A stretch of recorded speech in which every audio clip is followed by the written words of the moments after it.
Friday edition of a Morning Sport, and it's a pleasure to be back. I'm always feeling it to be back. I mean, a lot has been happening. A lot has been happening. We went to bed a little bit early than we usually do, and news broke in the night. Guess what? That's the that's a rumor mill. It never stops working. It does continue to deliver. Uh, uh, you go to bed 1 minute and then you wake up and many things have really changed. So it's important to note that there was breaking in the news, to the excitement and to the agony of Arsenal fans, depending on where uh, you do slice it. Um, uh, you know, So, anyways, we will get the conversation underway. But as we look to get the conversation started, I wish to say thank you to people like Cenk, who were with us last night for yesterday's night's broadcast. Daniel Peter. Uh, Thank you so much, and every single one of you that managed to tune into yesterday's broadcast. I really do appreciate you for sparing the time to be with us last night. It was a very fruitful conversation. I spoke about midfields because I was asked on who has the best midfield in Liverpool, Chelsea, Arsenal, and Man City. So we looked at that a bit. We did exhaust the debate, I must be honest, but at least we said a couple of things about that. So really impressive stuff, I must say. Anyways, so this morning we will be talking about Arsenal's pursuit for Noni Madueke, because they have an agreement in place to sign the Chelsea winger in a deal believed to be worth more than £50 million. That's for expected fees and add-ons combined. That news was broken last night, that exclusive, by none other than Fabrizio Romano. So, of course, so much to the anguish of some Arsenal fans who think it's another misguided priority for Arsenal, for those that do follow the club in that respect. But sorry, I was just having my audios tested to make sure that we are not missing out on any single thing in terms of audios, as the case of sometimes can be. Anyways, it's good to be back. It's good to be back. I hope we're going to have a very fruitful and wonderful conversation. Let me make sure my messages are turned on so that we do not miss out on anything. My name is Robert Kesakos, and I'm coming to you live from Kampala, Uganda. It's about 9:20 a.m. East African time. Please do me the absolute honor and like the broadcast, but also consider subscribing to the channel if you're new here. And thank you so much to our new subscribers who have recently joined the community. It's a football channel, so if you do enjoy football, if you do enjoy it every single week, or you are, a semi enjoyer of the game, then you are in the right place. Thank you. Join us, subscribe to the channel, but also engage down in the comment section. Do let me know where you're joining us from. How is your day? How is your morning? I know for a fact it's a night in the US. So if you're from the US community, how is your night going? If you're from India, thank you so much for being part of the broadcast. If you're from Team UK, thank you so much. Team Uganda, Nigeria, Kenya, and every single one of you that is joining us. I can see Box H34D says hi. Good morning to you. How are you? Thank you for joining us this morning. Where are you joining us from? Do let me know. Sarika. Hi, Sarika. Sarika, where are you joining us from? It's a pleasure to have you on the broadcast. Please, consider subscribing to the channel. Sarika, are you from Sri Lanka or from India? Apologies for the insinuation if it rubs you the wrong way, but it's just an insinuation the way it is. Guys, let's engage before we get started in the conversation this morning, because it's going to be explosive. In the wake of the news that Arsenal arrived at an agreement to sign Sarika says, I'm your big fan. Thank you so much, Sarika. And if you're a big fan, as you say, please, I hope you considered subscribing to the channel. And perhaps recommending me among some of your friends out there to come and join this growing community that we are trying to grow. But thank you so much for the love and support. Yes. So, I mean, if anything, there's only one place for us to start, and that place can only be at Arsenal, because like I said, we went to bed talking about Noni Madueke, talking about that there was no progress or no new developments in Arsenal's pursuit for Victor Gyökeres. In fact, according to a publication called Bola in Portugal, they were saying that deal is on the verge of collapse. I can see somebody is already asking Ronaldo versus Messi, bro, who is a more legend? I think more legend. I didn't know we compared legends in that extent, but the good thing is that you agree that they're both legends, and I think I'll keep it at that to say both legends of the game. But we'll expand on that debate in just a minute. So allow us start the conversation at Arsenal, because and Arsenal have agreed a deal worth £52 million to sign 23-year-old England international Noni Madueke. Remember, Noni Madueke only joined Chelsea 2.5 seasons ago from PSV Eindhoven in the Dutch Eredivisie, where he had been playing. He joined Chelsea in a deal worth about 29 to 30 million pounds. And he joined them, it was in January 2023. So since then, he's made 67 appearances for Chelsea. And by the way, that speaks to his availability in terms of not often being out injured, which is a good thing. But his numbers, the glaring numbers, are not impressive, because he scored only 13 goals and provided 5 assists. That's an 18-goal involvement in 67 games, which on the eyes is not impressive. But like I've told you during the course of this debate about Noni Madueke, for those of you that care for some level of objectivity, is that when you look at those numbers, I think they do not paint the full picture of the player that he is in Noni Madueke. And again, Arsenal fans have been displeased by the fact that Arsenal are once again going back to Chelsea to sign yet another Chelsea player. I think this is the possibly the 7th or 6th player that Arsenal are signing from Chelsea in the last 6 years.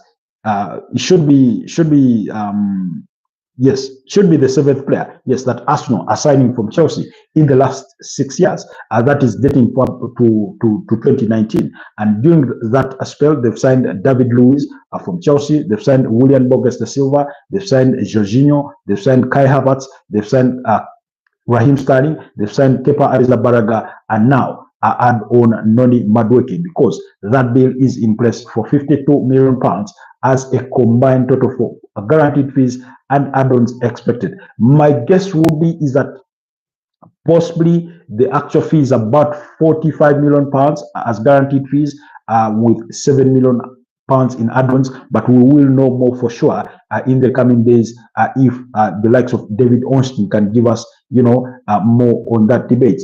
Bro, tell me why Indian football team is not in FIFA, or what is your suggestion for better rank in the world?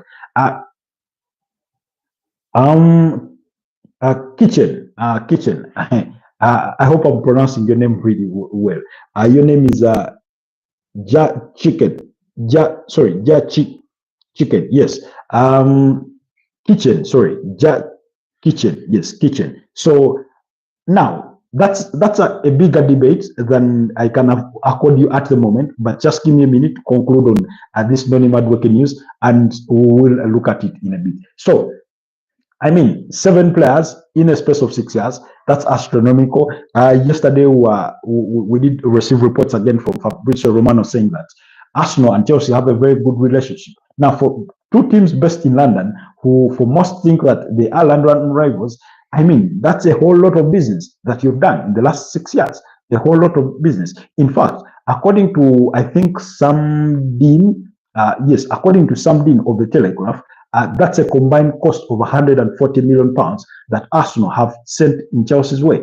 £12 million for Jorginho, you had 65 for Kai Havertz, now you have a 50-something for Noni Madueke, David Luiz, I think, came cheap. Was he even a free? William was a free. Sterling was on loan. They didn't spend anything really beyond his wages. Kepa, £5 million. Really. Now, unfortunately, and this is a bit unfortunate in the situation of Noni Madueke. One, Arsenal fans started a petition to say no to the signing of Noni Madueke. Of course, the club wasn't going to listen to that nonsense because they've done their homework and they've told themselves this is the player we want and we will sign the player. So there's that bit. But some fans have gone again. These things unfortunately do happen in society, that you have rogue people, I will call them uncouth football fans who have gone ahead to send threatening messages to Noni Madueke to say they will boo him every time he touches the ball at the Emirates Stadium or anywhere they may play. To apparently, according to AFTV, according to Cecily of AFTV, was saying that some people have gone on to attack his family in terms of online abuse and things of that nature. Now, that's the most uncouth of things. Now, first of all, it's not the player's fault that your club are interested in signing him, for starters. Two, it's not his fault that Chelsea are agreeing to sell him, you know. Then the other thing, and it has nothing to do with him. And the people that are doing this, unfortunately, are looking at more of where he's coming from than the player himself. Again, we made a full argument for that. On that basis, please go check out the video about Noni Madueke on the channel. We spoke about that at great length. So, in fact, for those of you that are not objective, especially looking at his unfancy numbers from the onset, go and read a story or an article that was done by Sam Dean of the Telegraph, where he tells you why Arsenal have zeroed down to Noni Madueke, what other numbers, what the numbers communicate in comparison to Bukayo Saka, to Gabriel Martinelli, and why they've zeroed down to him. The Divija says, do you know who is that? Do you know Sunil Chetri? No, not really. Not really. Do let me know who that is. But so, please go and read that story by somebody of the Telegraph. He writes an impressive piece on Noni Madueke in regards to why he thinks. Because the headline says, data that explains Arsenal's pursuit for Noni Madueke. That's the headline. Go look out for that article. And among the things that you'll find, for example, in expected goals, XG, Noni Madueke is at 0.42 compared to Bukayo Saka's 0.31 and Martinelli's 0.29. So he's better. When it comes to shots, he is better than all of them at 3.52 compared to Bukayo Saka's 3.42 and Martinelli's 2.15. When you look at shots on target, he is better than all of them, 1.41 compared to Bukayo Saka's 1.14 and Martinelli's 0.98. When you look at shot conversion, only Martinelli is better. Martinelli is better than them, but like we've spoken, he takes less shots on target, so that's why he has a better, conversion rate, which is at 14.55% compared to Bukayo Saka's 7.58%, while Noni Madueke stands at 8.7%. And then when you look at all the other statistics, if you go down and read that story, then you'll understand why really Arsenal are, concentrating on Noni Madueke. The last season alone, when it comes to goals, only Martinelli scored more. Of course, we know Bukayo Saka missed 3 months through injury.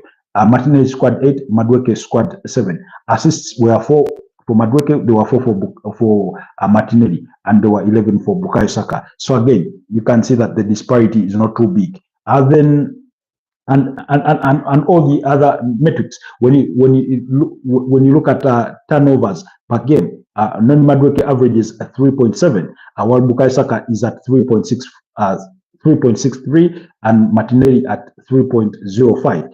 When you look at carries ending in an assist, again, Noni Madueke, that's where he falls really, really short, because he's at 0.04% compared to Bukayo Saka's 0.21, while Martinelli has 0.12. Again, none of them are impressive really in that regard. When you look at shots per game, again, Noni Madueke is impressive. So when you look at that data and objectively assess the player and what his capabilities are, and we all know that Mikel Arteta has a knack of improving rough talents.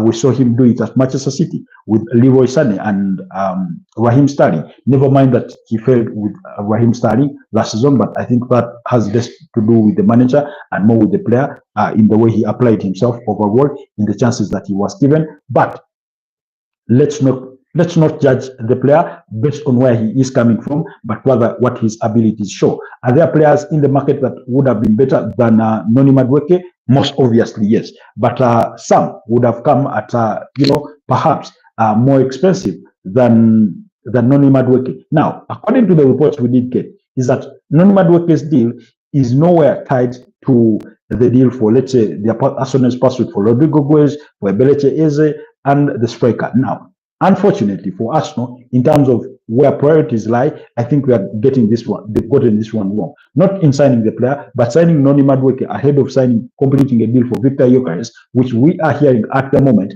is on the verge of collapse. Does not really send the right message amongst your fans about your intentions in as far as this transfer window is concerned. So I think that's where things rub the Arsenal fans the wrong way. But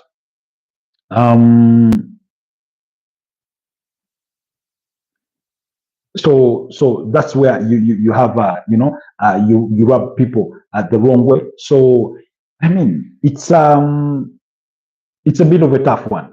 It's a bit of a tough one, really. But brother, where are you from? I'm from Kampala, Uganda. Thanks for asking. How about you? My brother, do let me know down in the comment section. But also consider subscribing to the channel and leaving me a like on this broadcast as well. I told you I do not know about Sanil Cheteri unless you give me a little more information. But if it's somebody I need to do some research on, I can do that after my broadcast. But thank you for putting that name forward. Just give me a little more information on who he is, because I do not know him really. So Arsenal fans are boiling.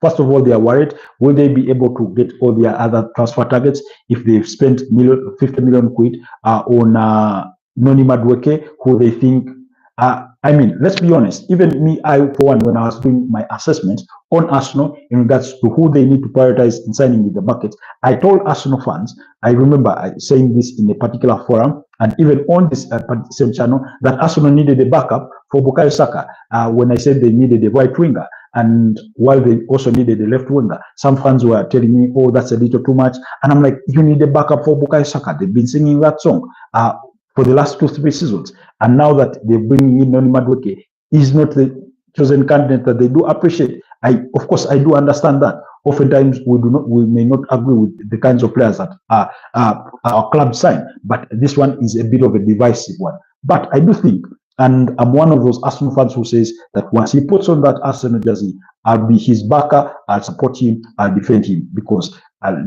we're judging him before he even kicks a ball in an Arsenal shirt, really. So let's not be too hard on him. Anyways, allow me to leave it at that for Noni Madueke, but that deal is happening. Of course, yesterday he did train with Chelsea. It remains to be seen whether he will feature in Chelsea's final at the FIFA Club World Cup there, because they do face off with Paris Saint-Germain on Sunday at 10 p.m. East African time. But according to Fabrizio Romano, Arsenal's he expects that the paperwork will be exchanged today, which is Friday, for that deal to be wrapped up. So anyways, the player has already agreed to a 5-year contract with Arsenal in principle. You say Sanil Cheteri is the top 3 football player for goal in international football.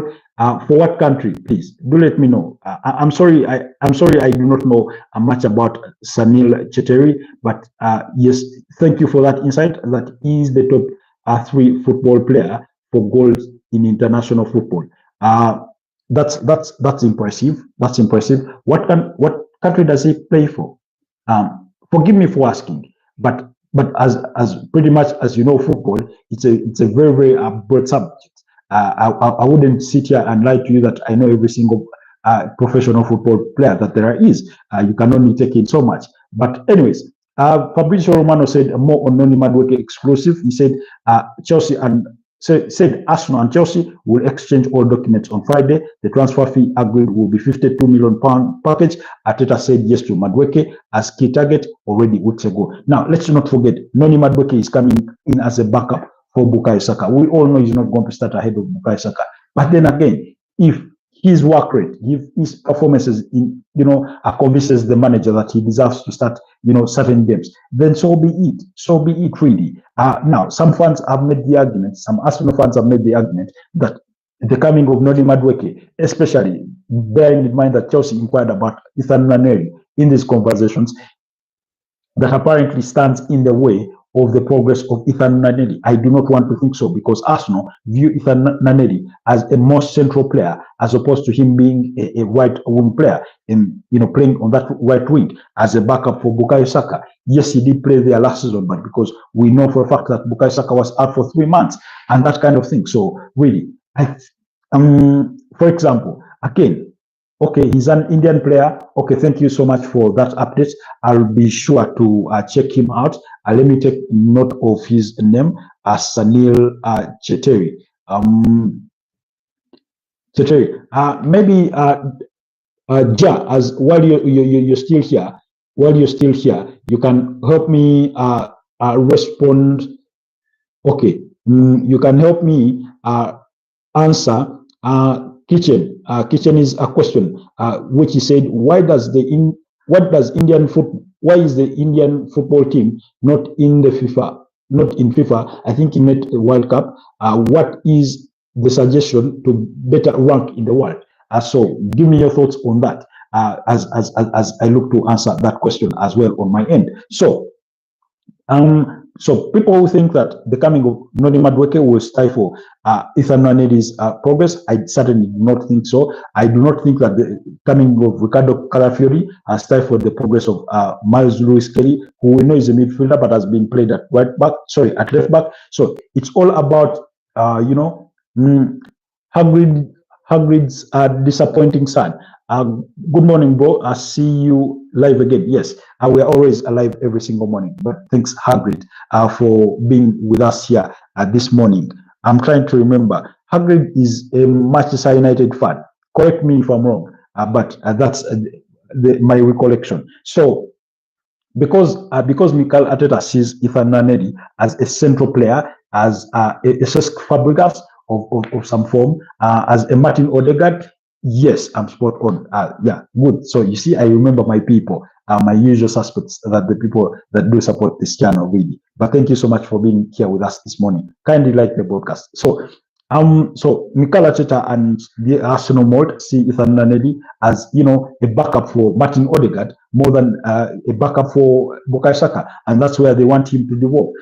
Then remember, Arsenal do have a youngster in Max Down, who has been quite impressive and has gone with the team for preseason camp in Spain. That place called is it La Manga, something like that. So I do suspect that for Max Down or Max Downs, that player will be sent out on loan. Chances of him staying at Arsenal this current season are quite very minimal. They could look to send him out on loan for him to get more regular playing time and continue with his development the way they tried to do with Charlie Patino, although it did not really pay off in the end. He ended up leaving the club. So, and that kind of thing. So anyways, Arsenal fans, do let me know what your sentiments are on Noni Madueke. Just keep your language professional. Please do not be abusive in any form or nature, because it's not his fault that Arsenal were interested in his services, and it is not his fault that Chelsea were willing to sell. Okay, let's leave Noni Madueke story and move on to Manchester United, because apparently, and this came out yesterday, Alejandro Garnacho, this is according to ESPN, they said Garnacho has been given permission to join Manchester United's teammates in preseason training at Carrington amidst uncertain future. Now, the sources told ESPN. Now, again, I do not know. I sometimes it's really hard to explain certain things that happen at Man United. Really, sometimes they are hard to explain, and sometimes you feel for the fans, because I have very good friends of mine who are Manchester United fans, the likes of Paul Chigozi, the likes of Gregory, Morris, Maurice Cato, and and all other United fans out there, really. So when you hear such news, because we came to the start of preseason knowing that 5 players in Garnacho, Sancho, Marcus Rashford, Tyler Malacia, and Anthony had all requested to leave. The club gave them an extended period of time, apparently, to find where their future lies. Now, I do not know whether it dawns on the players and their agents to find them a new place, or it's also about the club in Man United that want to move them on to say, okay, we have Garnacho, who can we offer him to? Because we want him off our books. So, and then Marcus Rashford, apparently, he had also returned to the club to train. And we do not know whether he was going to train with the reserve team or what, because his shirt number 10 has already been given to Matthias Cunha and things of that nature, really. So, Man United fans, help me understand sometimes what's really going on at Carrington. Because one time you're telling this player you're unwanted character in as far as our club is concerned, and then and you're giving them extended period of time out. Again, you know, whichever way this thing ends, and that is if these 5 players do not get the clubs that they want to go to, it is only going to hurt Manchester United, because you're going to continue paying their wages because they're still under contract, you know. Maybe Jadon Sancho only has what? I think only a year left to his current contract. I stand to be corrected. Marcus Rashford still has 2 years. Garnacho only 20 years of age. This is one player that I really thought that United could sort of rehabilitate in terms of his personal character and get a good player out of him. There's a good player in there. Harvard says, real glad about Garnacho. Honestly, we should back as the manager, but I feel like getting rid of him over him being a bit rude towards the manager with that interview was an overreaction. Again, I do understand, by the way, I completely understand that it was an overreaction in that interview that he did in the aftermath of the Europa League final. But again, let's not forget, he's 20 years of age, possibly turning 21. And that sort of immaturity, as it came out in that interview, is the same way it oftentimes comes out on the pitch when such players make bad decisions. When he decides to take a shot when there's an open player to play to, instead of providing an assist for the entire team to gain, and they do not make it about themselves to try and score, to try and be selfish. Yes, forward players ought to be selfish, but sometimes that lapse in judgment comes with the lack of experience, you know. So for a player of his age, for him to be reactionary, because it was a reactionary interview, really. It's not like he sat down with Sky Sport or with BBC Sport on a Thursday or a Friday before a weekend game and he made these comments. And that's why, personally, I'm opposed to the idea of having players do interviews at the halftime interval, something that is going to be introduced in the Premier League. I mean, your heart is racing, you're thinking about the game, maybe something is not going right, and maybe you think another player, one of your players has committed a grievous mistake that they shouldn't be committing at that kind of level, and you're angry with them, and then suddenly somebody wants to put a microphone in front of you. When your mind is thinking to run to the dressing room, catch your breath, listen to what the manager has to say, and get back to the second half and get on with the game. So I get the feeling, and I will wait to be, proved wrong, that players could say a lot of things that are not worthy of being said as they learn to adapt to that new formation or presentation of doing halftime interviews. But I understand that because his comments were like, I've been playing for the Europa League, for helping the team to get to the final. Then comes the final, I did not start. I'm given only 20 minutes.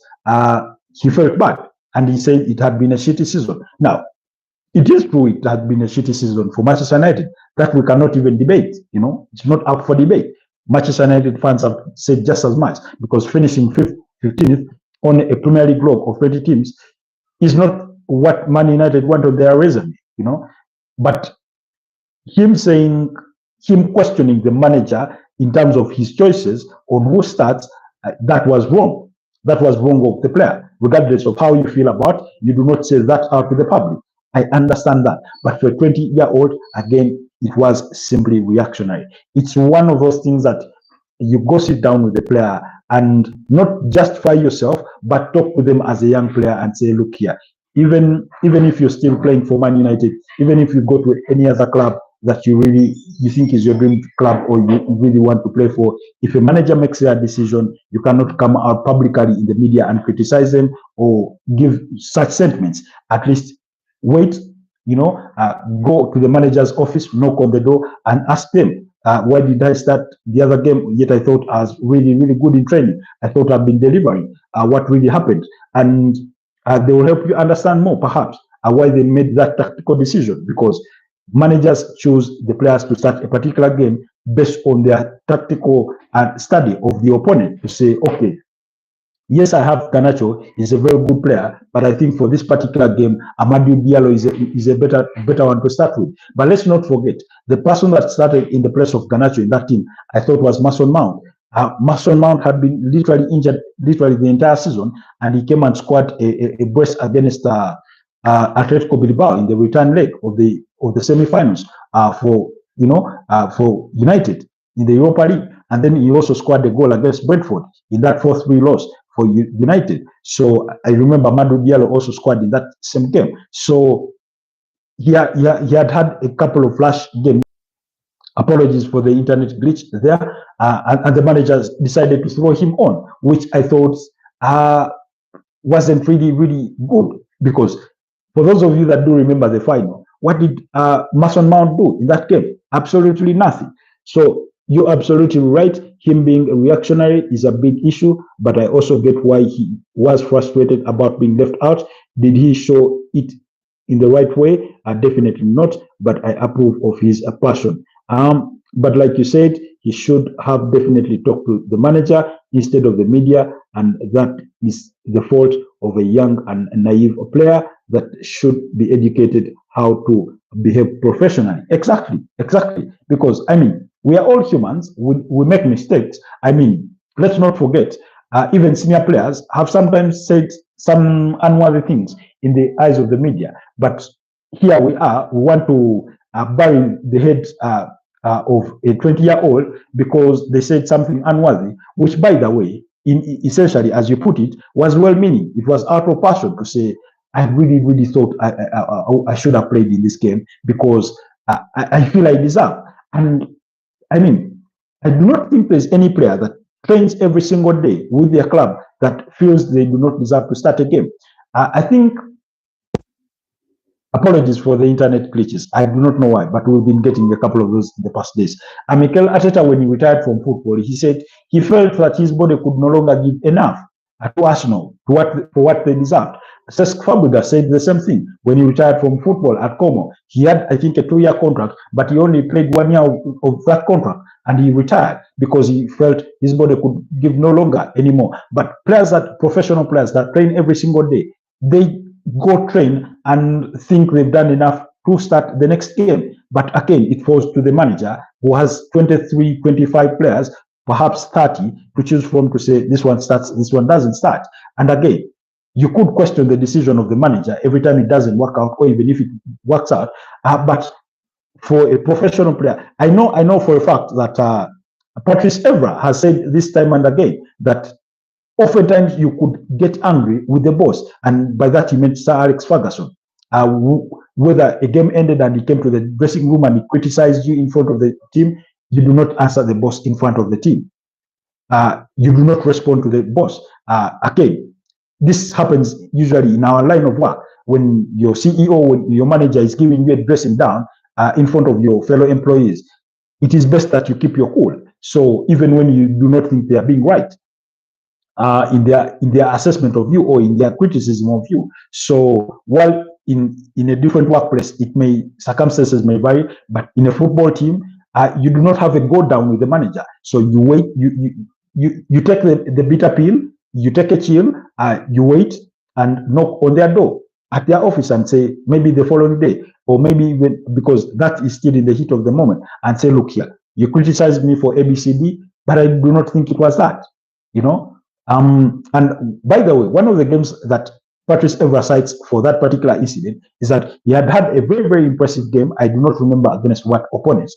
And at halftime, the manager gives the go at him. Why? Simply because he had played a back pass to Edwin van der Sar. I think it was against Tottenham, and they were in the lead. And he was telling him, it doesn't matter. At least play the ball out, because everyone was trying to say, I had no player to play to. And the only option was, because I was being pressed down, was Edwin van der Sar. And Ferguson was saying, do not play the back pass to the goalkeeper, you know, because, I mean, out of his experience, a goalkeeper can make a mistake and we suddenly consider the game flips. So, but Patrice Evra did not respond.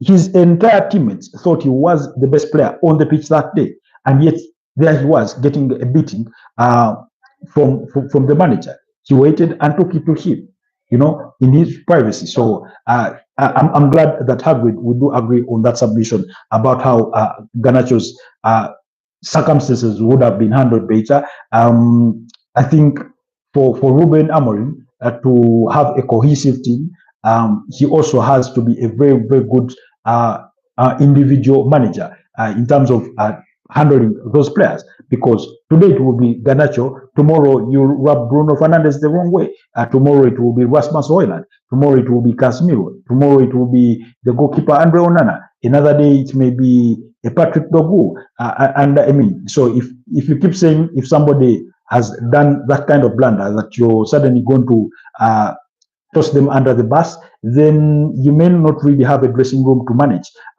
in the not so distant future. So let's look at it that way. But that situation is continuing to develop at Man United as they do find solutions in the market to move on those 5 players. Then yesterday, Tottenham officially announced the signing of Mohamed Kudus from officially, okay, let me first read this comment. He says, exactly, that's also why we have to back the manager when he draws a line in the sand, because if he hadn't reacted to the interview, someone else might do that too, or cross another line. Yeah, I also do agree with you on that, that now, in this particular case, the manager has been given the leeway to act the way he sees please, or the way he sees fit, and that has been communicated. For some players, I think like Marcus Rashford, I think he got word from those that had been at the club before. Maybe he had a phone call with Erik ten Hag to ask him, look, first give me who are the trouble players in this dressing room. Maybe I need to kick them out if I'm going to have my things work, and that kind of thing. So there's a bit of maybe historical context to it, but if you do not put players in their place, then you're bound to lose as well the dressing room, because other players may not respect you. So I do agree with you on that. And the example I'll use in this particular one is Antonio Conte, the way he handled things at Chelsea. Of course, he's also a bit of a divisive manager for the dressing rooms he's been in. That's not a that's not a secret. It's a public knowledge. Then Mikel Arteta, the way he handled the issue with Pierre-Emerick Aubameyang, he was equally drawing his line in the sand to say, Oba crossed this line and there's no going back to that. The club chose to back him. Did we criticize him? Of course, we criticized him because we thought Aubameyang was the player that the club needed. And ever since then, Arsenal have not had a striker as good as Aubameyang. But at least he stuck to his decision, and he has the respect of the players, the respect of the club, and everything to do with that line. So I understand that Ruben Amorim has to do that, but also going forward, having set that example, also there's a part where as the senior person, as the manager, you ought to have food for thought and say, okay, this is the kind of player. Have I had conversations one-on-one with him and they're not changing their behavior, or I need to have a personal conversation with them and nurture them as a youngster, and maybe even get them to speak with I don't know, is it a club psychologist or a psychiatrist, whoever, and you know, they have an extended chat regarding to how they handle themselves as an individual and things of that nature, really. But thank you so much, Hagrid, for those submissions as well on the topic. So let's quickly go to Tottenham Hotspurs, because yesterday they officially unveiled Muhammad Kudus as their latest signing or their latest recruit from West Ham United. Now, I think the last time a player had crossed from from West Ham to Tottenham was about 12 years ago. That's more than a decade ago. And yet here we are with the 24-year-old Muhammad Kudus joining Tottenham Hotspurs for £55 million. I find the fee quite reasonable. Muhammad Kudus is a very, very impressive player, very direct in his game of play, can play across the entire front three.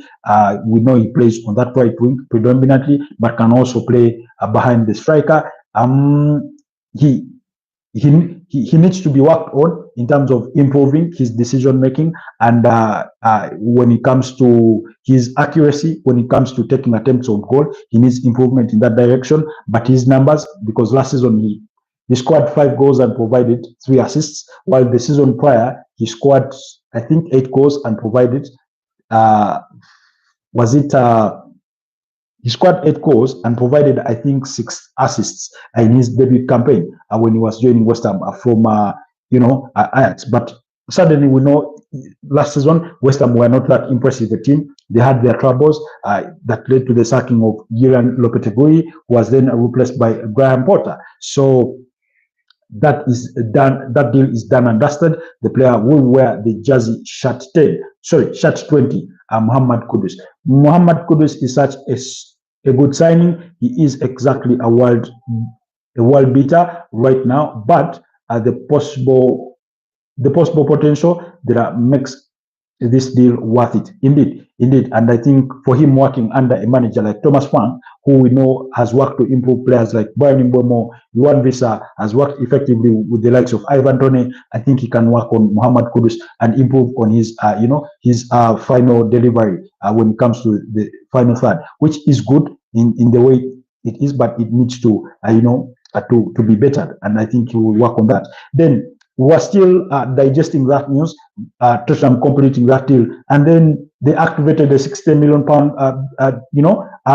when it's closed for Morgan Gibbs-White from Nottingham Forest. Now, I do not need to stress how impressive this sounds for Tottenham fans, because Morgan Gibbs-White is one of those players that have been consistent in the last 3 seasons. I think that Nottingham Forest have been in the top flight.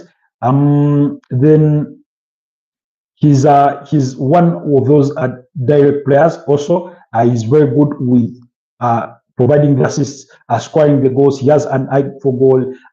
He's good. His decision making is quite good. And playing in a team like Nottingham Forest, that sometimes usually play conservatively, but also rely on counterattacks.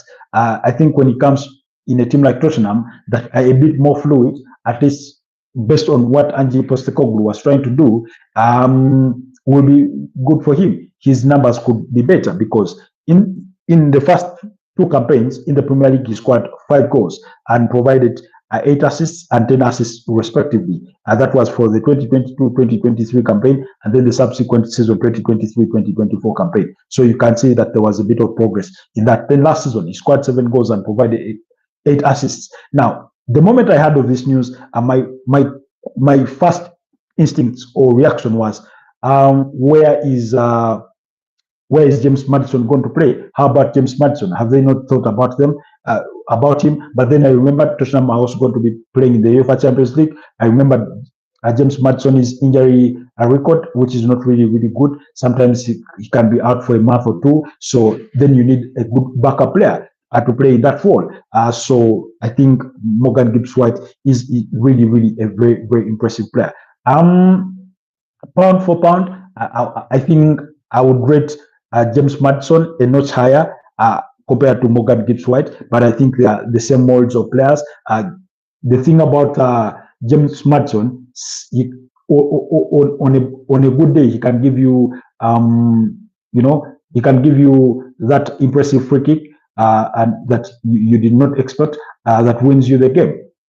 So he's that kind of player. But let's not forget, he's not been at Tottenham for too long. For too long, he was only signed, in fact, I think last summer. So really, that no, last summer, but one that was 2023, and in his debut campaign, he made 28 appearances, scored 4 goals, and provided 9 assists. That is a 13-goal involvement. Then last season, in 31 appearances in the Premier League, 9 goals, 7 assists. So you can see how his numbers really do speak for themselves. But let's not forget, he's 28 years of age.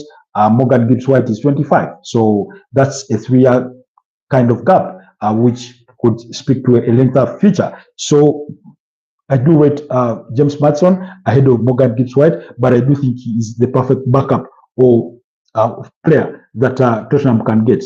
Gibbs-White is another sensible signing, a good attacking provider that can help that can help across both ends. Yes, that can help across both ends.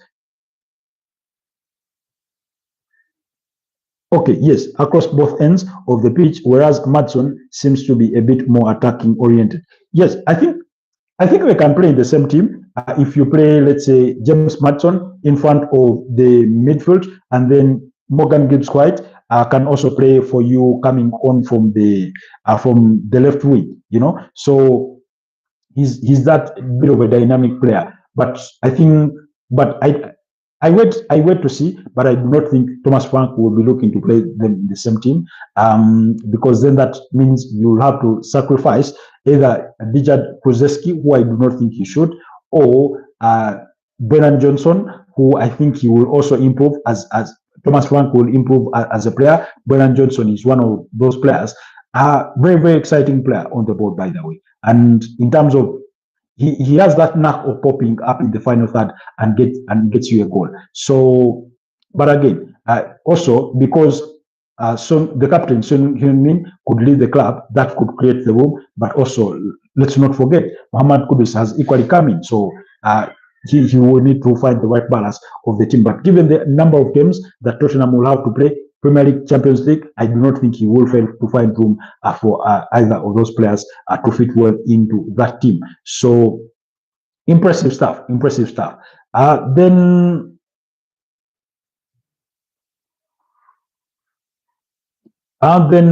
there are some reports coming in this morning regarding this is according to a Bleed in Germany. They say that Bayern Munich submitted a 52 million euro bid for Liverpool's Luis Diaz. I do not know how true that is, because there are reports contrary to that suggest that Liverpool have refused to engage with Bayern Munich over Luis Diaz.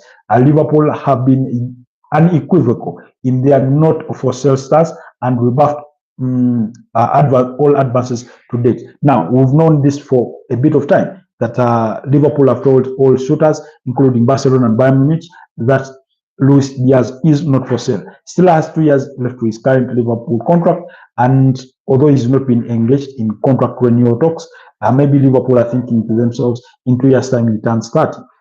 Maybe we could look to move him on, but we do not know for sure. But for now, they're saying he is not for sale. Amidst interest for Barcelona, Bayern Munich, and of course some Saudi Pro Leagues clubs there that do hold interest in the player. So then the other key news is regarding Alvaro Carreras. This one is on the verge of completing a move to Real Madrid. That deal was, agreed yesterday for 50 million euros. Now, as soon as Man United confirmed they do not activate a buyback clause, Alvaro will travel.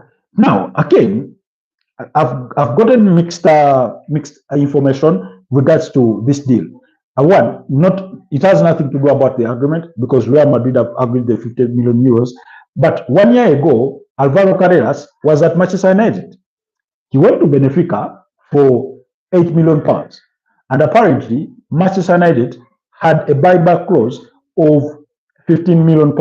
But some reports do suggest that buyback clause was to be activated in January. Now, in January, we all know that Manchester United chose to sign Patrick Dogu as opposed from, I think, was it from Lecce in Italy, as opposed to signing back Alvaro Carreras. Now, it is that room that gives then Benfica to agree to this 50 million euro deal with Real Madrid for the left back. So, but according to Fabrizio Romano, he says Real negotiated to pay 50 million euros in multiple installments instead of one payment clause. But he adds on that as soon as Man United confirm they do not want to activate the buyback clause for Alvaro, he will travel. So then that gives the presumption that the buyback clause is still active for Man United. So let's wait and see on that deal. But according to ESPN, they say that that clause was only active in January and it does not stand at this stage. So let's wait and see. We should have activated the buyback, but and tried to sell him to Real ourselves. Maybe. But now, unfortunately, United cannot buy him back this summer and sell him again the same summer, unless they are going to send him out on an initial loan with an option or obligation to sell, with an obligation for Real Madrid to buy for a particular fee. So that's the situation that it is. But let's wait for that deal to also advance as well. Then Ivan Ferguson, Ivan Ferguson needs to find, I think, a lesser team away from the Premier League. But also his fitness has issues. He has fitness issues. So really, but his career has told. He was one of those exciting youngsters. At one time, he was being valued at 80 million pounds for potential suitors. So let's wait and see how things will develop on that side. Then Edin Dzeko did complete his move his move to Fiorentina. Then Fenerbahce are working to sign Milan Skriniar permanently following the loan spell from PSG. Then the deal with Victor Gyökeres not progressing really. So much to the fury of Arsenal fans. We've spoken about that. So anyways, quickly, let's go into the latest of the speculation and gossip, because we've spoken about Bayern Munich already with their push for Luis Diaz. Nottingham Forest have had another bid rejected for Brentford striker Yohan Wissa, 28, believed to be even lower than the 25 million pounds they previously offered for the Congolese international in January, despite the bids valuing him at 50 million pounds. I do not think, in all honesty, that Yohan Wissa, at the age of 28, even having scored 19 goals last season, that he's worth 50 million pounds. I certainly do not think that. Now, of course, because of course we could disagree on that valuation, but in my honest opinion, last season was his best season in the Premier League. When you look at his first two campaigns with Brentford, in 30 games and 38 games, he only scored 7 goals, providing 1 assist and 3 assists respectively. So, okay, he's been showing signs of progress again.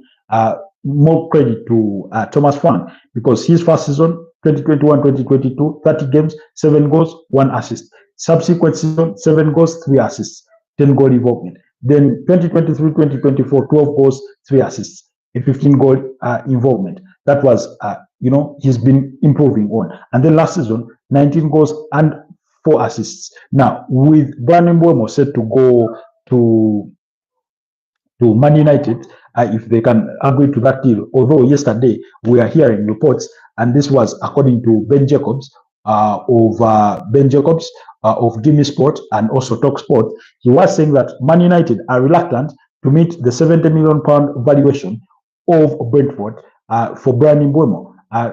Apparently, Sir Jim Ratcliffe is tired of teams trying to take the advantage of Man United by, exaggerating the transfer fee for their players whenever Manchester United comes in. Now, I do not know how Man United fans feel about that.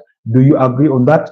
But I mean, the player scored 19 goals and 4 assists last season. That's a 23 goal involvement.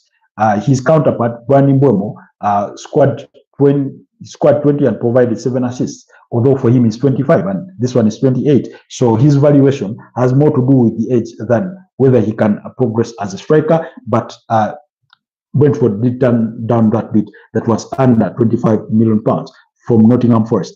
I wish, okay, Hagrid says, is it true? Can you not sell a player in the same window even when you get a player back, though the buyback clause, and then try to sell them? I swear Real Madrid did that when Mourinho was in charge. Yeah, United tax is a real thing, but Mbeumo case price is fair, really. Yes. So, okay. Like I said, I stand to be corrected on that issue. I do not think that you can buy a player in the same window and sell them in the same window. I think there's a certain rule for which I'm not particularly privy to the exact rule or reading of the rule, but I do not think it's possible. What is possible is possibly you sign the player and then loan them out. That is very, very possible. That's common practice. But you buying a player, just imagine, let's say Chelsea could, let's say, buy a player, let's say from Strasbourg, who is their sister club in principle. Let's say buy a player like Emmanuel Emeka from Strasbourg, who is a striker there, by the way. And then he comes, and then they sell him to, let's say, Real Madrid or Barcelona. Let's say they buy him for about £50 million, and then as soon as he comes, less than a month in, they're selling him to, Barcelona for £70 million. I do not think you can do that. What you can do is buy the player and loan him out, and then with an obligation to buy. But I stand to be corrected for those that know the rules better than I do on that one. Then the United tax. I think, yeah, the United tax does exist, but I do not think it's really only on United. I think for every big club that tries to buy a player, especially from lesser Premier League clubs or even outside of the Premier League, all those clubs try to take advantage of the situation and demand for higher transfer fees because they believe these clubs have the money to spend and they are willing to spend it. So usually that's the situation. And you say particularly this one for Bryan Mbeumo is different.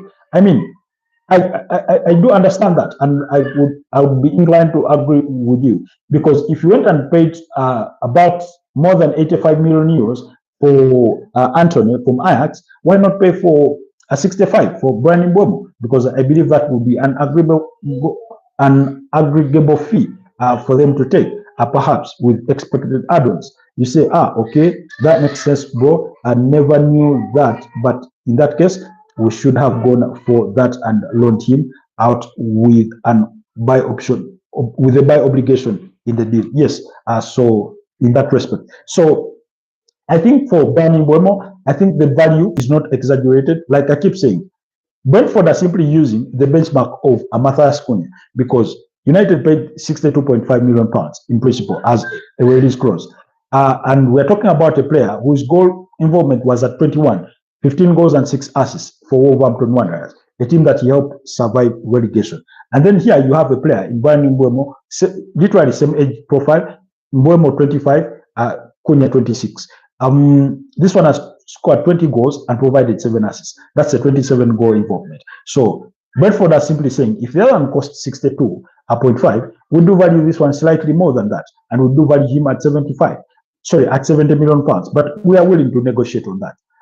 But United have made 2 bids, one totaling to 55 million pounds and another totaling to 62.5 million pounds, which was 55 million pounds guaranteed fees and 7.5 million pounds in expected add-ons. Now, what Brentford are saying is that we want more guaranteed fees, at least more than 60 million pounds in guaranteed fees and fewer in add-ons as compared to the 7.5 in expected add-ons. So while United do not want to feel railroaded or robbed in these kinds of deals, I think this deal, particularly regarding Bryan Mbeumo, is, I think, when you look at players like Anthony Elanga going for 55 million pounds, which is 52 in guaranteed fees and 3 in expected add-ons. When you look at Noni Madueke being set at 52 million pounds, clearly, really, Brentford really have a case to say that our player is worth more. When you look at Mohamed Kudus, are going for 55. When you look at Morgan Gibbs-White, are going for 60 million pounds. Of course, that's another release clause. But again, when you compare all those players and their numbers, Brian Mbeumo had better numbers last season. So basically, that's what Brentford are telling Man United.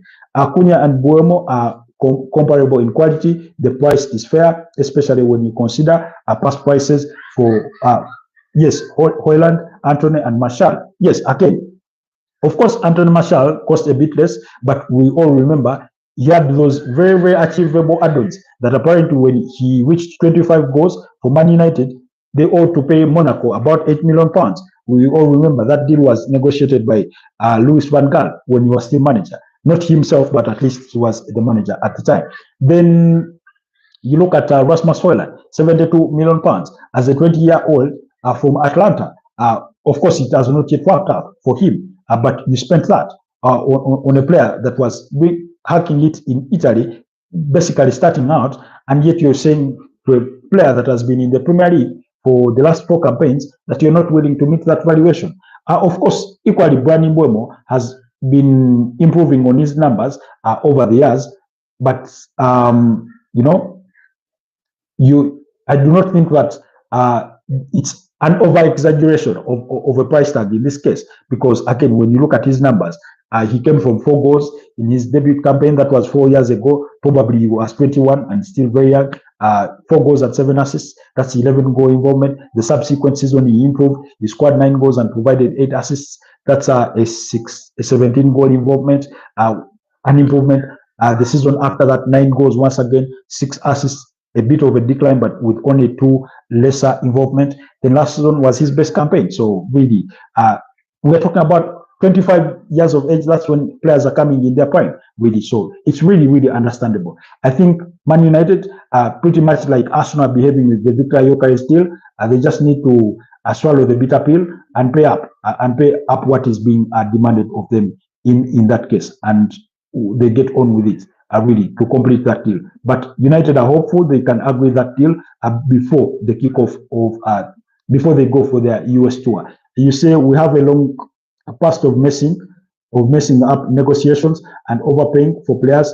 Our transfer department is pretty bad at their job, and other clubs rightfully may try to exploit that. But Mbeumo is worth 70. Yeah, we should just get him and pay the extra couple mil. In regards to your earlier comment about being poor at negotiating, yesterday I was having a very long debate with a Liverpool fan called Zero Requiem.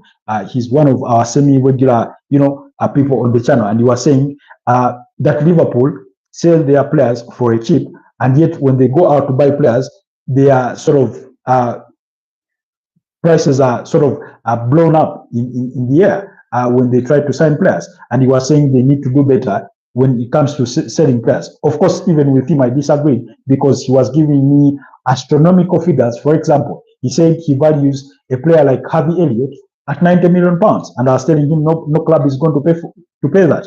And I was telling him, even if you are Liverpool, you wouldn't pay £90 million for Harvey Elliott if you were coming from another club.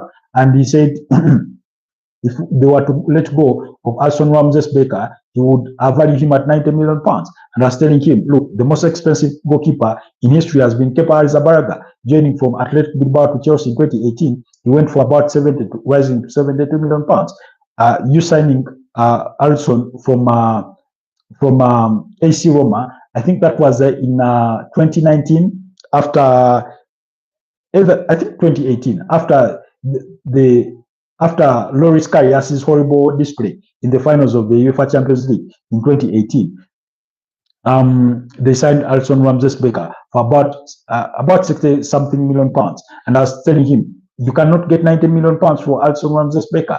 Then we talked about which other player. He was saying Jarell Quansah, that they sold him on a cheap, a 22-year-old England international who they sold for £30 million plus £5 million in expected add-ons to Bayer Leverkusen. And I was simply telling him, look, when you're a big club selling to lesser clubs, you're bound to get lesser transfer fees as opposed to if you are selling to a fellow, big club. And I was telling him, look, if let's say it was Chelsea, if it was Arsenal or Man United or perhaps Man City that had come for Joel Quencher, or even Bayern Munich or Real Madrid, then probably Liverpool could have gotten slightly more than 30 million pounds for Joel Quencher, only still 22 years of age. But because it was Bayer Leverkusen, then it had to be 30. And even that in itself, I think, was a very good price. And they did include a buyback clause for about 60 million pounds in the player, which I think could be active after 2 years, possibly thereabout. So those are some of the deals. But I do understand, yeah, it happens with all big teams. You remember Arsenal when they bought Nicolas Pepe from Lille for 72 million pounds? It was an overpay, really. But it's because it was Arsenal buying. And then you look at Chelsea. Chelsea overpaid for Mokalo Modric. I mean, that was the value of the player, and it hasn't worked out, really. So you say with Liverpool, the only real deal that they overpaid for recently was probably Darwin Núñez, but people value players so differently that's hard to tie a real price to anyone, especially a young player. Yeah, I certainly do agree with you. Now, again, for Darwin Núñez, given the numbers he was posting at Benfica, it didn't really look exaggerated for a fee rising to about 85 million pounds or thereabout. But only that it has not worked out. That's why we think they overpaid. Again, usually the debate for us to make is easy to say we overpaid for this player when it doesn't work out. But when it works out impressively, we will forget about the fee. Take the example now. And I do not think, and the other example I gave him, I told him I do not think actually Liverpool overpay for players. Maybe Florian Wirtz, they've slightly overpaid. I was giving him the example of Alexis McAllister from Brighton. Was it what, 42 million pounds? Really, is that overpaying? Look at the talent he is, Alexis McAllister. And compared to what in fact they were willing to pay 100 million pounds for Moises Caicedo. They were willing to pay up to 111 million pounds. Chelsea simply paid 115 and they went away with it. So really, it depends on how you look at it. Then quickly, so Nottingham Forest remain interested in Juan Wissa, but apparently Tottenham Hotspurs could also make a move for him, as they want a support striker for Dominic Solanke, despite having signed Matthias Stell from Bayern Munich on a permanent deal, who can also play as a striker. I think they'll be looking to move on Manuel Solomon.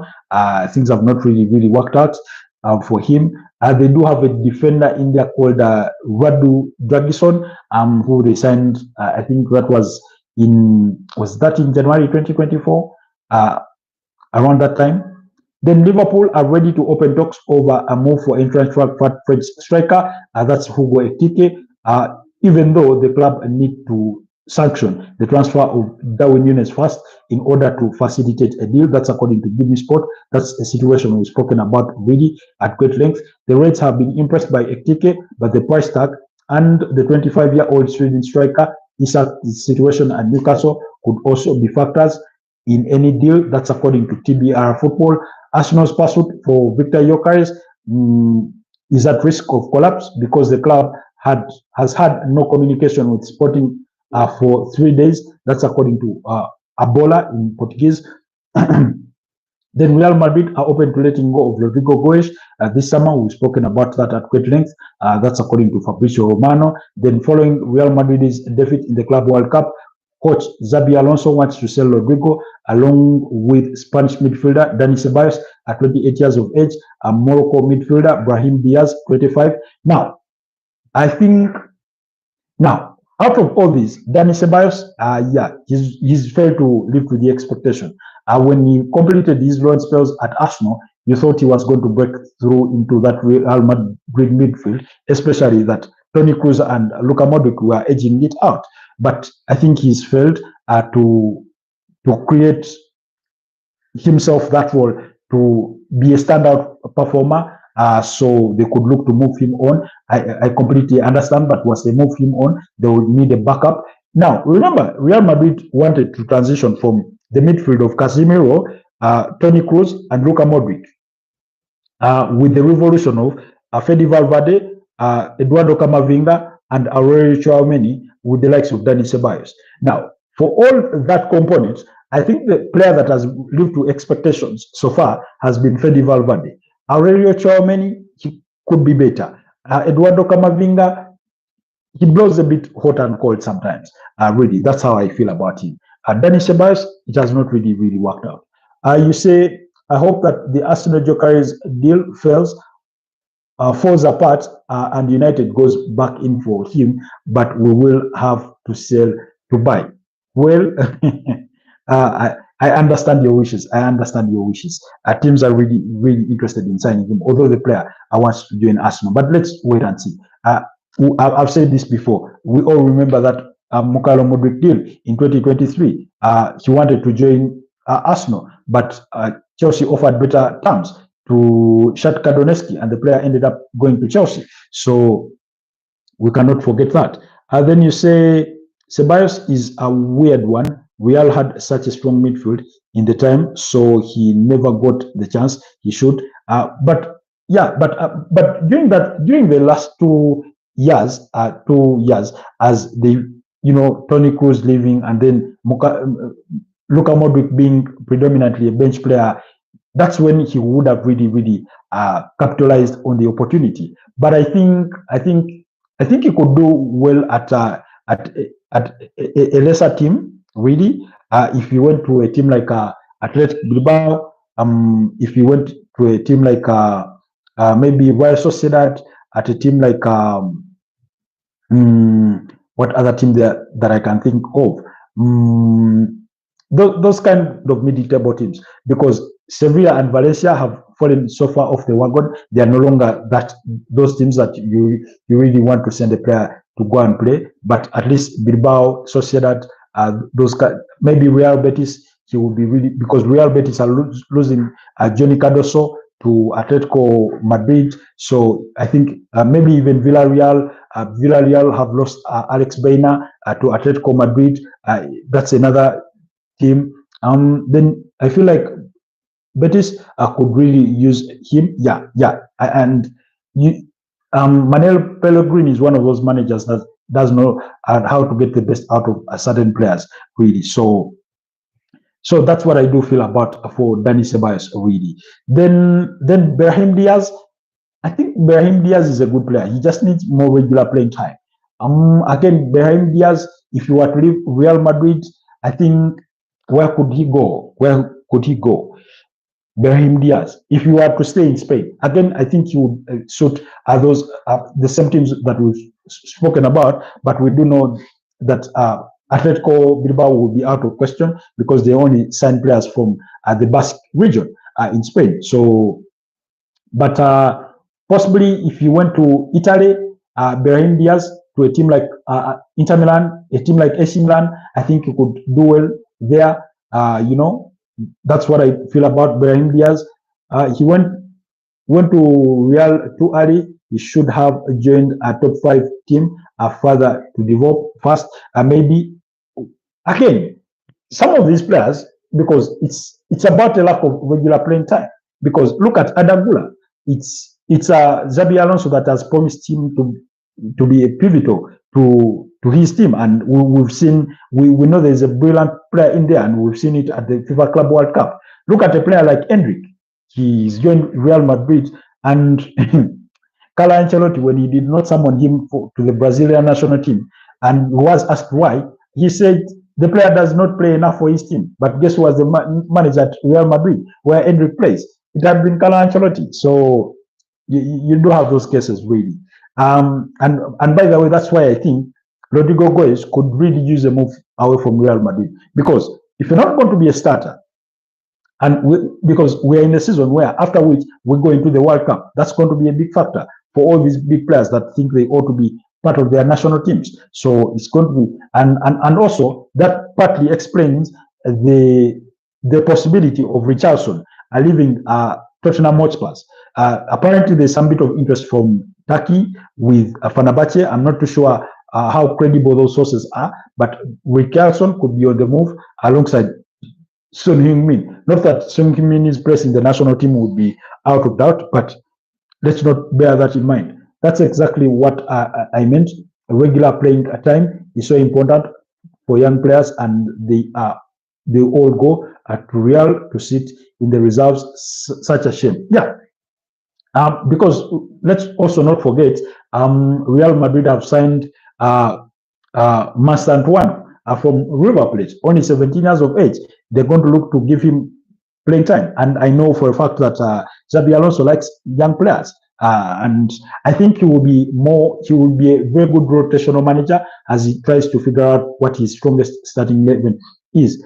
Kayode, hi, good morning. Welcome to the broadcast. Please like the broadcast, but also consider subscribing to the channel while you're here with us as we look to conclude this morning's broadcast. Then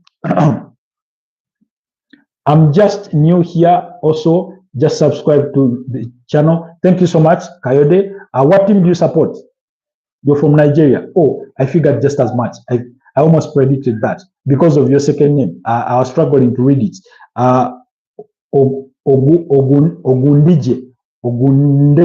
Ogundeji. I hope I pronounced it well, but forgive me if I mispronounced it. So, but welcome to the Footballtribeug community. Then, what team do you support? Do let us know down in the comment section. Then, meanwhile, Arsenal are believed to be confident that England under-21 attacking midfielder Ethan Nwaneri will sign a new contract despite interest from Chelsea. That's according to The Guardian. While Napoli have stalled negotiations with Galatasaray for Victor Osimhen over his transfer fee. The Nigerian striker spent last season on loan at the Turkish club. That's according to Gianluca Di Mazzario. Now, the reason as to why those negotiations are stalling is because Galatasaray want to pay the release clause of 75 million euros over a 5-year period.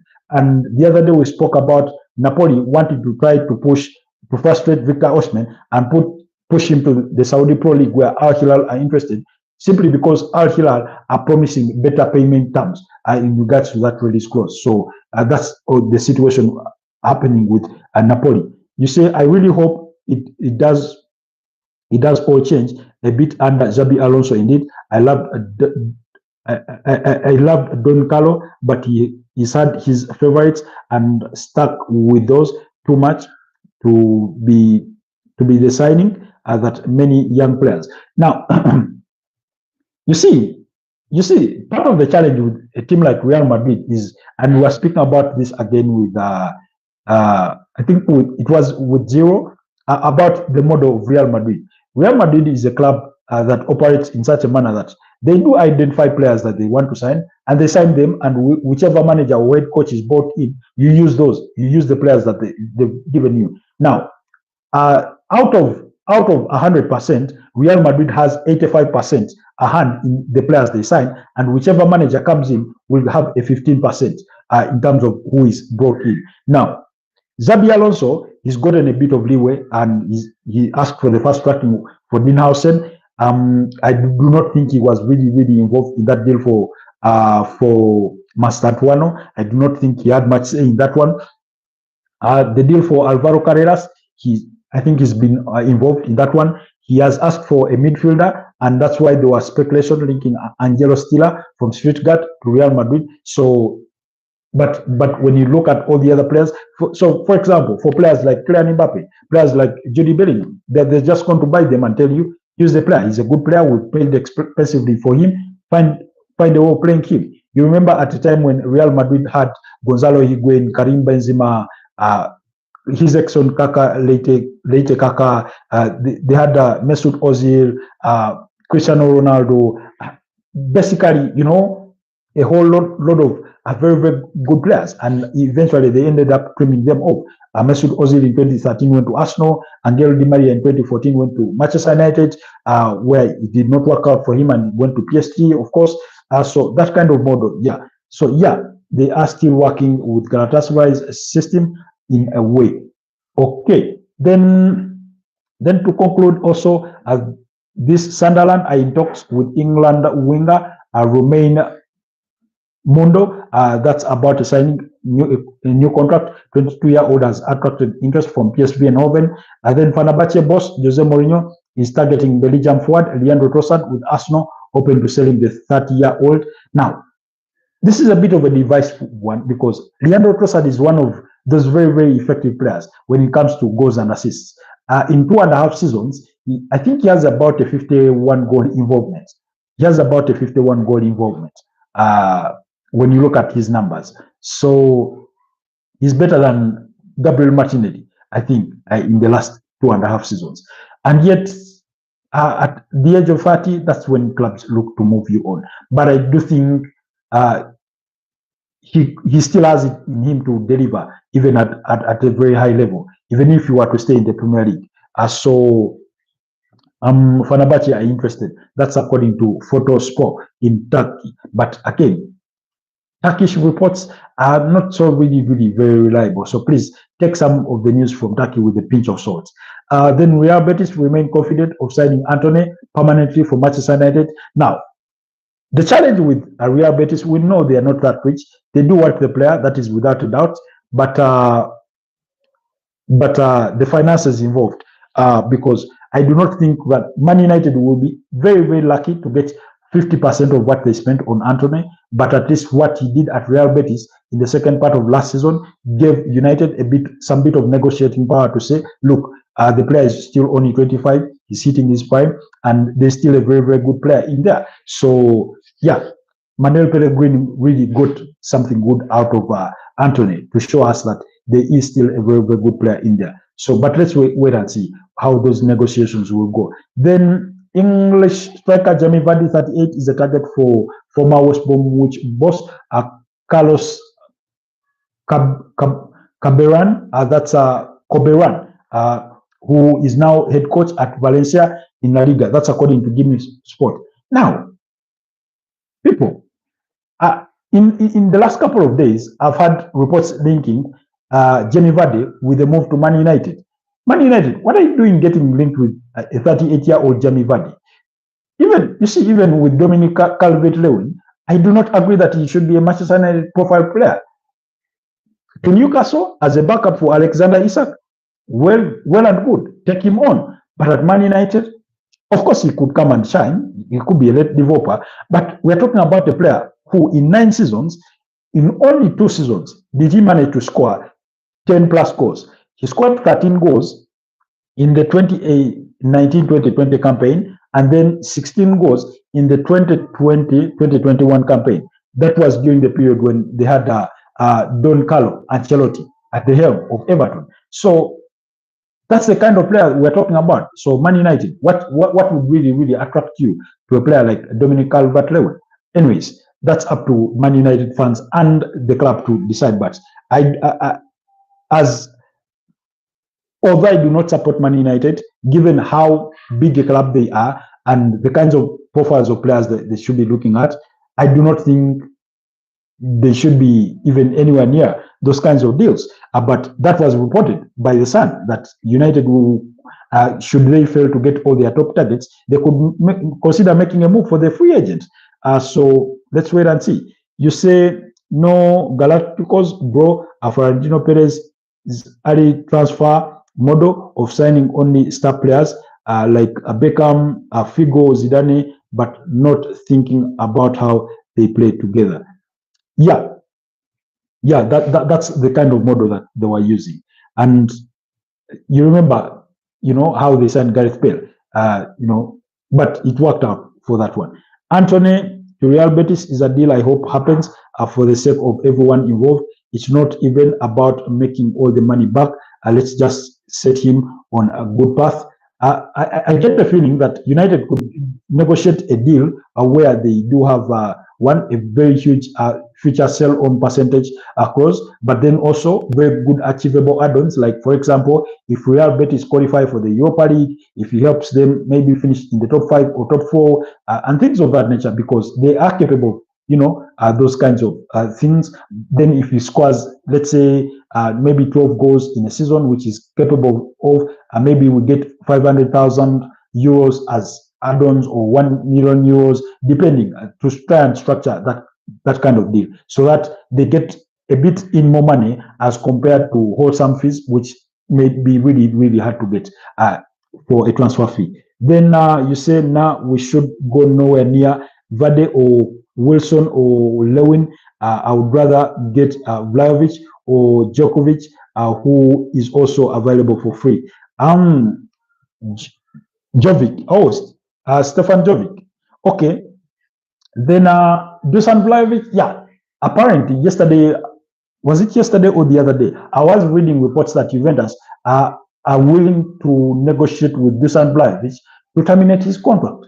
And I was thinking to myself, has it gone that bad, really, for a player that literally the entire world wanted when he was joining them from Fiorentina? We all remember Arsenal were keen on the player. He was being linked with all sorts of big clubs. And suddenly, sometimes it doesn't work out. But let's not forget, they also have Rando Colomwani. They've signed Jonathan David. That's Juventus. They also remain interested in Victor Osimhen, although I do not think that will come to fruition. But you can never say never. In a transfer window, things can take a quick turn. You say neither one will be good as Gyökeres, of course, but that seems really, really unlikely. Let's hope that will be the case. Anyways, I do not know. Is there anything we have left out that we've not discussed about in regards to some of your favorite teams, in regards to the latest team transfers? Of course, you say there is still a really good player in Vlahovic. He is a bit injury prone, but we should go for him over Vade. Yeah, I think even the age profile, I think, and also he's a bit of an imposing player, really. Does he miss chances? He does, but I think given the ones United already have in comparison to him, he remains a better player because I think he scored 17 goals last season, which United had Rasmus Højlund with 4 goals in the Premier League. Joshua Zirkzee scored 3, so really in that sort of breadth. But yeah, that's it for me, guys, for today. It's been a fruitful conversation. It's been 1 hour and 26 minutes. I do not know if there's anything we ought to have discussed that we did not talk about. Arsenal fans, take a chill pill. Do accept that Noni Madueke is joining.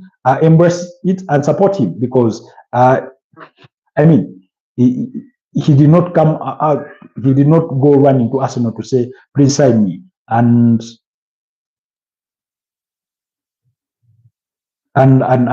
you know, let's wait and see. Again, I've read some weird reports, and these I'll call weird.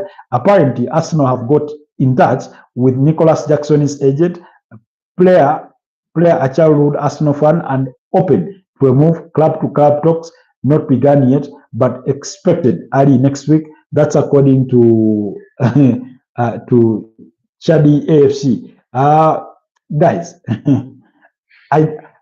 I'm sure if Arsenal were to make a move for a player like Nicholas Jackson, you will see Arsenal fans protesting in front of the Emirates Stadium if it were to come to that. Let's hope it does come to that. Good stream, bro. Any thoughts on Rashford wanting to go to Barcelona and how he would fit into their system?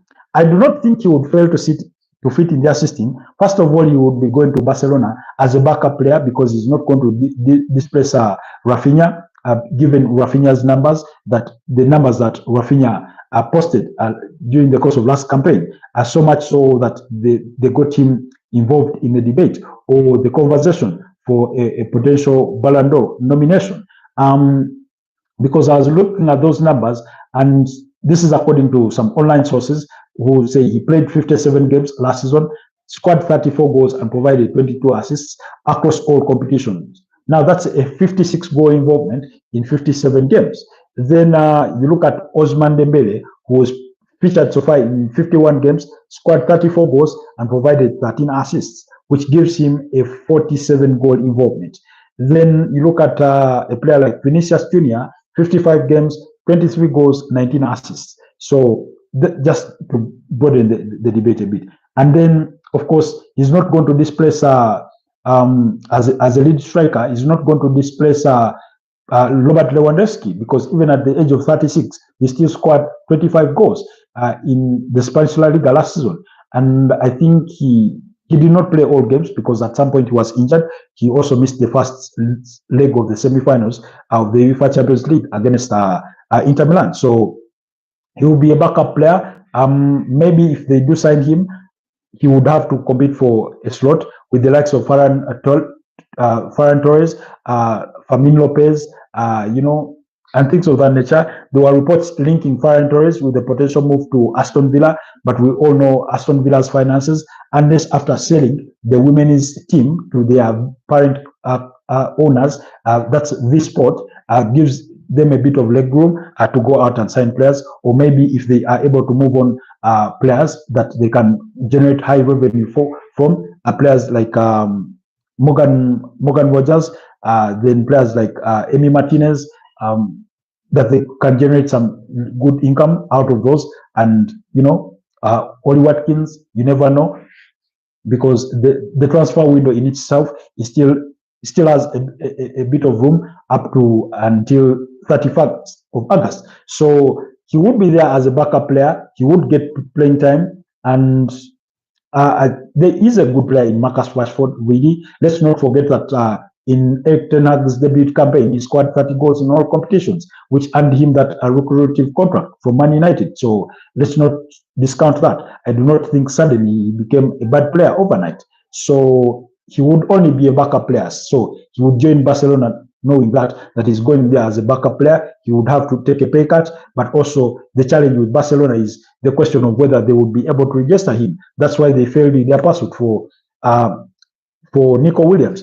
Two things: I do not think they had the finances to pay the 58 million release clause in a whole, but also Athletic Bilbao were questioning whether they are where they are following the financial fair play rules, and whether they will be able to register Nico Williams. Atletico Bilbao approached La Liga with those questions, and we all know what happened with Nico Williams. Ended up signing a long-term contract there. So their finances are not really in a good place. We all know last season they had issues registering Dani Olmo when they signed him from RB Leipzig. So then you say, okay, you say exactly with Lamine Yamal, Rafinha, it seems so unlikely for him to find regular playing time. And then wait, is Villa really that bad financially? Yeah, you do not forget Chelsea, Aston Villa, Barcelona, Panathinaikos, Besiktas, and what other team are among the teams? Olympic Lyon are among the teams that UEFA fined for being in breach of the financial fair play rules. Chelsea were fined 31 million euros, which could potentially rise to 60. Sorry, which could potentially rise to 90 with another 60 should they not hit the agreement they have in place with UEFA. Aston Villa were fined 11 million euros. Barcelona were fined 15 million euros. Besiktas were fined, I think, 900,000 euros. Panathinaikos were fined 400,000 euros. Lyon, I do not remember the exact figure, but all those are facing those fines from UEFA because of being in breach of the financial fair play rules. So now the only reason as to why Chelsea are in trouble with UEFA but are not in trouble with the Premier League same as Aston Villa is because Chelsea went ahead and sold the women inside for 200 million pounds to one of their subsidiaries, and that generated 200 million pounds, which the Premier League accepted as revenue. Then they went and sold two of the hotels at Stamford Bridge for a total fee of about 76 million pounds, which also the Premier League accepted as revenue coming in. And so that's why they are in good books when it comes to the profit and sustainability rules of the Premier League. Excuse me. And yet on the other side, UEFA said, no, we're not considering those as incomes coming into the club because practically you sold to yourselves and injected money. Now, UEFA also has a rule that has something to do with the equivalence of the value in players going out and players coming in. And we know Chelsea have been signing players for fun. They've gone ahead to trade with their sister club in Strasbourg. Our players are moving in that direction, and vice versa.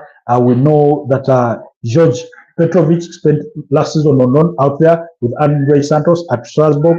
Now George Petrovic is on the verge of joining AFC Bournemouth, although Sunderland were close to completing a deal for him. So that's a goalkeeper. So yeah, things are like that. Things are like that. Oh, I don't even know about the fines. Well, yeah, the fines are there. The fines are there. So that's really, really happening with Chelsea and Barcelona and Aston Villa, Lyon. Now, Lyon also have survived relegation to go to the French League 2 because they won their appeal with the French League 1 minders, and they've been able to prove that they do have sort of the resources in their accounts to try and carry on for a further season. So they'll survive relegation. Then that means, but it also means that Lyon will play in the Europa League next season. So that means that Crystal Palace are not yet off the hook because of being in breach of the dual ownership, because they had an investor or a shareholder in John Textor. That's the American owner of Eagle Sports. He has majority stake in Lyon, and he had ownership in Crystal Palace. He's since agreed to sell his shares in Crystal Palace, I think for about $200 million or north of that. But Crystal Palace are trying to argue, look, we won the FA fairly well, and we do qualify for the Europa League. Now, the person that you're talking about in John Textor does not participate in the day-to-day running of the club. So he's more like a silent partner. So he has zero influence on what happens in the club and the operations of the club. So that's the case they're trying to argue with UEFA, but it's not really looking pretty for them and their fans. But we are still waiting for a verdict from UEFA. So yeah, that's the situation regarding those clubs. You say, yeah, Chelsea has been making moves like crazy, which unfortunately will catch up to them in the long run, because they signed a lot of players to crazy long contracts, which will make it hard to sell them later. Now, Chelsea and their American investors are in the business of trading players. Because here's basically what they've done. They'll go out and sign all sorts of young players that are really good. Whoever works out, works out. Whoever doesn't work out, we'll move them on. That's why players like now, take an example. They signed Noni Madueke 2.5 seasons ago. They're going to make a profit on that of at least £15 million or more in his move to Arsenal. But they will also be taking hits on players like Noni Madueke, because I do not think they will ever recoup the €100 million they spent on him. But then you do have players like Johnny Petrovic. They stand to make a bit of profit on that one. Then you do have Canary Chukwemeka. Borussia Dortmund are trying to negotiate for another season-long loan, although Chelsea want to move him on permanently. So sometimes they'll make some money off those players, but then sometimes they'll take a hit on them. They'll make some losses. So it will happen like any other business, but it doesn't look like Chelsea are about to stop signing players because for every exit they move on, they are bound to bring in somebody else. We know they are looking for solutions for players like Raheem Sterling, players like João Felix, who, let's not forget, they only signed him permanently last summer. So Noni Madueke, especially after the ban, is going to be impossible to move on. Indeed, Nkunku might be difficult too, which is a shame. Now, Christopher Nkunku, they signed him for about what, £54 million from RB Leipzig. Now they're demanding for about 35. Man United were being linked with a move for him, as well as Tottenham Hotspurs and Bayern Munich. Bayern Munich were really, really interested in January, but nothing came to fruition out of that deal. And then Tottenham Hotspurs, I do not know how strong that interest is, but there was a reported interest from Tottenham Hotspurs. So meaning they're going to take a hit on Christopher Nkunku, because in his debut campaign, he suffered a long-term knee injury that kept him out of action. I think he played about 11 Premier League games and scored 3 goals. The last season, that's when he played a good number of games, but still scored only 3 goals and I think provided 2 assists, giving him a 5-goal involvement, which is not a good number if you're trying to sell. Because even at 35 million pounds, I still think that's high, although he's on still 27. But Chelsea are really looking to move him on. Raheem Sterling, I think they should sit on a table and agree to terminate his contract, because I do not see what clubs are interested. I do not see how they move him on, because he's on really high wages and they are shifting away from that model under which they signed the likes of Raheem Sterling. So let's wait and see, because they have and again, we're speaking about this in reference to Noni Madueke's move, and I was saying the move works really, really well for Noni Madueke, because you're talking about a Chelsea team that has is going to get William Esteval. He's joining this summer after spending a season-long loan at Pyramides, where they signed him from last summer. Next summer, they are getting Jovan Quenda, who Manchester United want to also sign from Sporting CP. They signed him for 44 million pounds. You do have players like Pedro Neto. You do have players like, of course, Cole Palmer. You do have Christopher Nkunku. You do have players like João Pedro joining, Jamie Gittins, Canary Chukwuemeka, Tariq George, Nicholas Jackson, Liam Delap. All those are within their forward banks. You have João Felix, Raheem Sterling, Mukalo Mudrik. All those are players within Chelsea's attacking forward. And, so you ought to create space. And if I did not think that after scoring only 7 goals and providing 4 assists last season, that Noni Madueke was going to get ahead or to start ahead the likes of William Esteval, who we saw was quite really, really impressive at the FIFA Club World Cup with Pyramides. Sterling should probably go to Saudi Pro League and cash out before retiring. He's done. Madueke, on the other hand, getting a signing for Arsenal, that one would have loved him at United. Okay, that's interesting. That's really interesting that a Manchester United fan is here saying that they would consider making a move for Noni Madueke. From the chat I've been following online, Man United fans, some Man United fans didn't seem too enthused about the prospect of Noni Madueke. But I mean, he's 23 years of age. He still has a whole career ahead of him, and I think Arsenal can improve him, or Mikel Arteta can work on and improve him.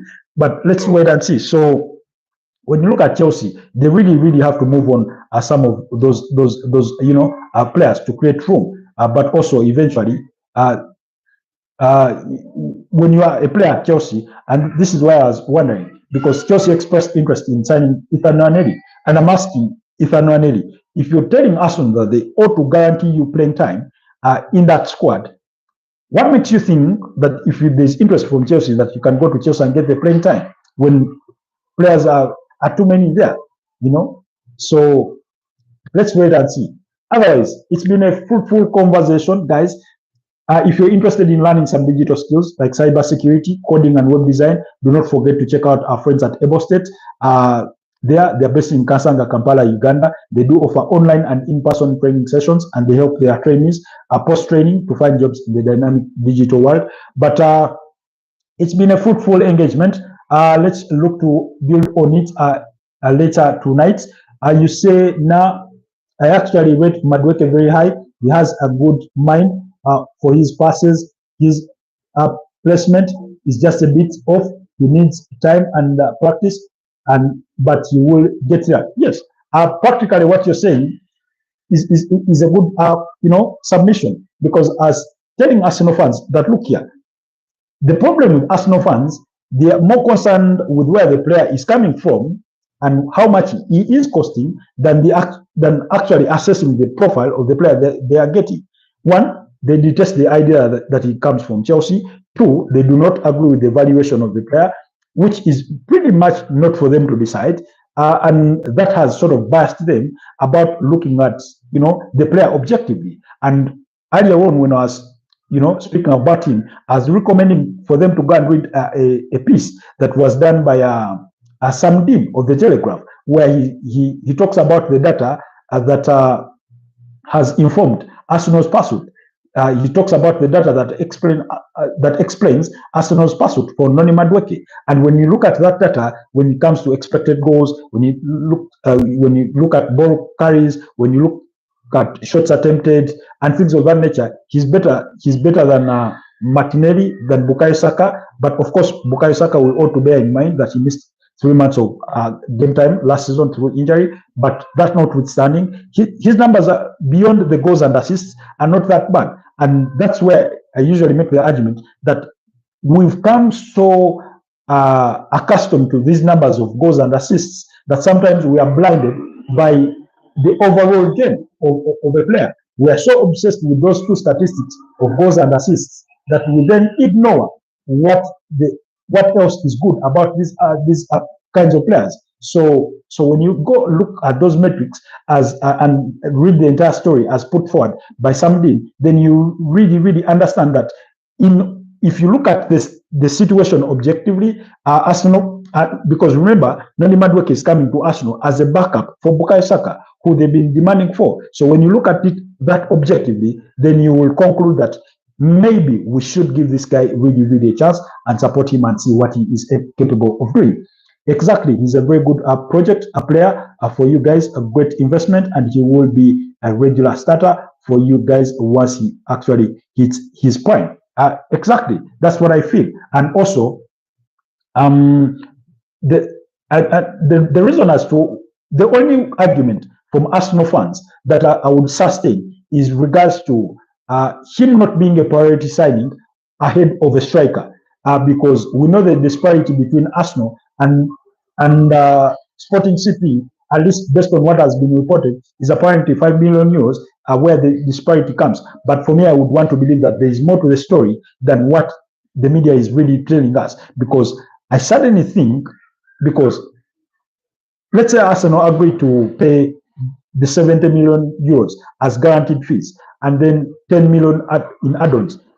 When it comes to the nature of add-ons, I think Sporting Lisbon are looking at very small numbers or very easily achievable add-ons, while Arsenal could be looking at some being a bit exaggerated.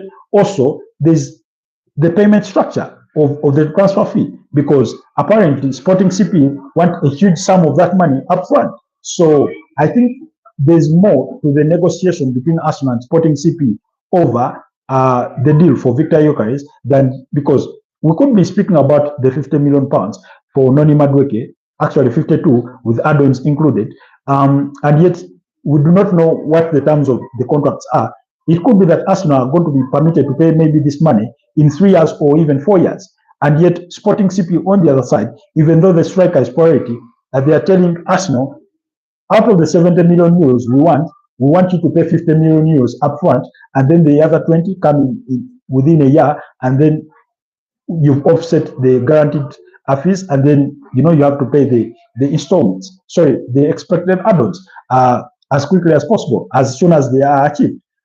So in that respect, that's where I feel that the context of the Victor Gyökeres deal is not just about agreeing to a transfer fee. It also has everything to do with the terms of payment for that deal. And then also, Arsenal fans have made the case that maybe them getting Noni Madueke could affect some of the other deals. Beyond Victor Gyökeres, maybe them pushing for Rodrigo Goes, and maybe them pushing possibly for Ebeleche Eze. But let's wait and see, because like I keep saying, the transfer window is still far from done. We still have more than a month and a half for it to end, so a lot can happen. Let's just wait and see what will happen during the course of that period before anything.